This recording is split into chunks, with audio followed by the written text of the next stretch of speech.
Hello, dans cette vidéo, je vais te montrer comment on utilise OpenRouter au sein de mon agence pour faire économiser des sous à nos clients et aussi pour perfectionner nos workflows. Moi, c'est Julien, je suis le cofondateur de l'agence Neptula. On accompagne les PME et les TPE dans la mise en place d'automatisation et d'IA au sein de leur entreprise. Pour ceux qui ne connaissent pas OpenRouter, en fait, OpenRouter, c'est un agrégateur d'API. Ça veut dire qu'aujourd'hui, quand vous construisez vos agents IA sur Nuiten, vous avez peut-être une clé API chez Gemini, chez ChatGPT ou encore chez Anthropic pour Claude.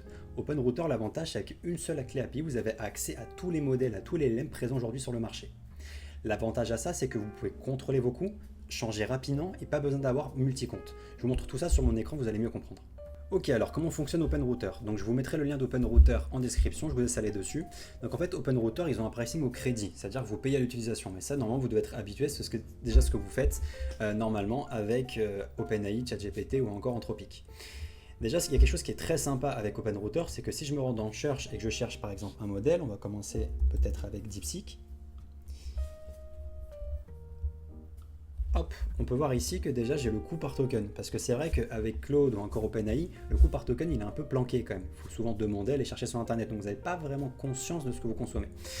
Donc là déjà on peut voir que le coût par token, par exemple pour DeepSeek, il a 0,25 en input, donc en input c'est ce que vous allez donner à l'IA, et 0,38 en output, donc c'est ce que l'IA va vous rendre. Donc par exemple, si je dis à l'IA, prépare-moi un document, ça c'est l'input, et si l'IA, sa réponse qu'elle me donne donc avec le document, ça c'est l'output.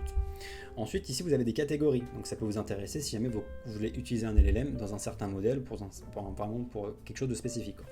Donc là on peut voir que DeepSeek il est premier en roleplay. Ok, comment ça marche OpenRouter? En fait, OpenRouter, il y a plusieurs fournisseurs. Ça veut dire que quand vous utilisez par exemple OpenAI chez OpenAI, vous aurez un seul fournisseur, c'est OpenAI. Sur les modèles comme DeepSeek, en fait, vous avez plusieurs fournisseurs. Donc l'avantage de ça, c'est quoi? C'est qu'imaginons qu'un des fournisseurs casse, l'autre prend la relève. Donc en fait, déjà, vous rajoutez un peu, si je peux dire comme ça, de la stabilité à vos workflows. Ensuite, vous avez un classement. Donc, par exemple, si je clique ici sur Roleplay, on peut voir un classement par catégorie. Donc là, vous avez beaucoup d'informations, quoi. Donc par exemple, ici, si je filtre par, on va dire, légal, je peux voir que le modèle le plus utilisé en légal, c'est Gemini. Donc voilà, ça peut vraiment vous donner déjà beaucoup d'indications sur quel modèle utiliser, parce que c'est vrai qu'aujourd'hui on se perd beaucoup, il y a tellement de modèles qu'on peut se poser à chaque fois la question quel modèle utiliser, et parfois surtout on va toujours utiliser le même modèle, ChatGPT, Claude, alors qu'il y a d'autres modèles qui sont très bien, ou encore Gemini d'ailleurs qui commence à remonter. Pareil, là si je vais dans Finance, on peut voir dans un cadre de finance, Gemini 3 Flash Preview est le plus utilisé. Alors attention, ça veut dire le plus utilisé, là c'est pas une analyse de leur performance, ça veut juste dire que beaucoup de gens l'utilisent. Là on peut voir pour Gemini 3 Flash Preview, on est à 4 milliards, donc billiards de tokens, c'est juste énorme. Donc voilà, aussi par langage, par exemple si je mets français, on peut voir que le modèle le plus utilisé dans un cadre français c'est Gemini Flash, Gemini 2.0 Flash pardon, et Gemini 2.5 Flash. Donc voilà, donc déjà en premier lieu vous avez plein d'informations. Ensuite là-haut aussi vous avez l'onglet chat qui est très sympa. Donc regardez, je vais faire un nouveau chat, vous cliquez ici sur nouveau chat. Et là, ce que je peux faire, c'est que je peux rajouter plein de modèles. Donc, par exemple, on va prendre Claude Opus, leur tout dernier modèle. On va prendre Kimi, qui est souvent oublié, mais qui est très bien. Et on va prendre, allez, on peut taper ici, Gemini 3 Pro Preview. Et là, en fait, l'avantage de ça, c'est que vous pouvez poser des questions, en fait, pour voir comment le modèle, en fait, va répondre. Et comme ça, vous pourrez choisir un modèle qui est adapté à vous. Donc là, par exemple, on va faire le test de strawberry. Donc, en fait, il doit deviner combien il y a de R dans le mot strawberry. Donc, on lance et on peut voir en fait là qu'il y a 3 modèles qui travaillent en même temps. Donc voilà, bon, on n'est pas là pour juger leur réponse, hein. Le but c'est pas de vous indiquer le meilleur modèle, hein. Ça vous pouvez le faire par vous-même, en fonction de vos cas bien sûr, mais là voilà, en gros on a les réponses des 3, donc déjà, rien qu'avec ça vous pouvez déjà comparer quel modèle vous correspond le plus. Ensuite ce qui est intéressant, et ça on va le voir autrement, c'est que maintenant je vais aller sur N8N, je vais créer un workflow. Donc on va mettre un chat, vraiment un workflow classique, on met un petit chat, on rajoute un agent IA, hop. Et là, petite nuance, donc dans Chat Model, cette fois-ci, au lieu de prendre les grands groupes, on va les appeler comme ça, OpenAI ou encore Anthropic, on va taper OpenRouter. Et là, on peut voir qu'on a une intégration avec OpenRouter. Donc, là, moi, j'ai déjà ma clé qui est rentrée, mais vous, ce que vous allez devoir faire, c'est du coup créer un nouveau credential et récupérer la clé API. Sur OpenRouter, la clé API, pour la retrouver, vous cliquez sur votre profil, vous allez dans Keys, tout simplement. Et là, vous faites nouvelle clé API, après ça vous donne une clé API, je vous laisse après la copier-coller dedans. Ok, donc moi on va reprendre ma clé API qui est déjà connectée, c'est parfait. Donc déjà première chose qu'on peut voir, si on ouvre OpenRouter, on peut voir que là, il y a vraiment tous les modèles. Vraiment il y a énormément de modèles. Donc là on va faire un test, je vais vous montrer quelque chose qui peut être très intéressant. Donc par exemple, on va prendre Claude Opus.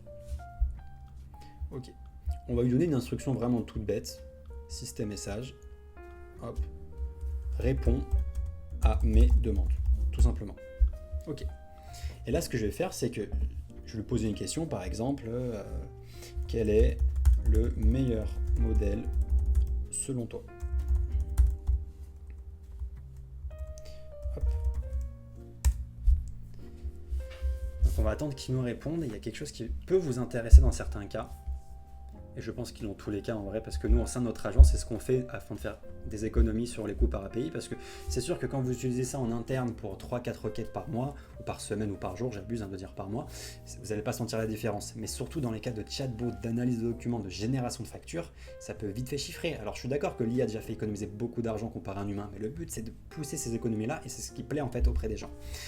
Donc là, on peut voir sa réponse. Donc ok, sa réponse, ça ne nous intéresse pas tant que ça. Moi, ce que je vais vous montrer à travers ça, c'est que si je vais maintenant dans API Key, que je vais dans Activities, je peux voir ici, hop, dans la page dédiée pour ça, je peux voir ici ma requête, donc celle qu'on a faite ensemble. On peut voir qu'elle m'a coûté 1 centime. Donc l'avantage de ça, c'est quoi? C'est que vous pouvez garder un contrôle complet de ce que vous utilisez. Ce qui est compliqué, je ne dis pas que c'est pas faisable, mais ce qui est compliqué à voir directement sur OpenAI ou encore ChatGPT. Surtout que là, l'avantage, c'est que en fait, vous pouvez cumuler tous les modèles et avoir toute la donnée, parce que la donnée est hyper importante, d'avoir toute la donnée au même endroit. Parce qu'imaginons que vous utilisez la clé API ou la clé Gemini, faut bondir d'un coup chez Gemini, regarder combien j'ai utilisé, repartir chez Claude pour savoir combien j'ai utilisé. Là, tout est vraiment au même endroit, si je peux dire, et c'est ça qui est hyper intéressant. Nous, en tout cas, au sein de l'agence Septula, on utilise tout le temps OpenRouter, c'est hyper versatile, ça permet aussi de créer des clés API par projet, ça permet de voir la consommation mois, ça permet de faire des optimisations. Donc voilà, je sais qu'OpenRouter est très connu si déjà vous avancez beaucoup dans N8N, mais je pense qu'il y a beaucoup de gens qui découvrent et beaucoup de gens connaissent uniquement Claude OpenAI. OpenRouter peut vous aider à découvrir des nouveaux modèles qui peuvent être hyper utiles pour vous.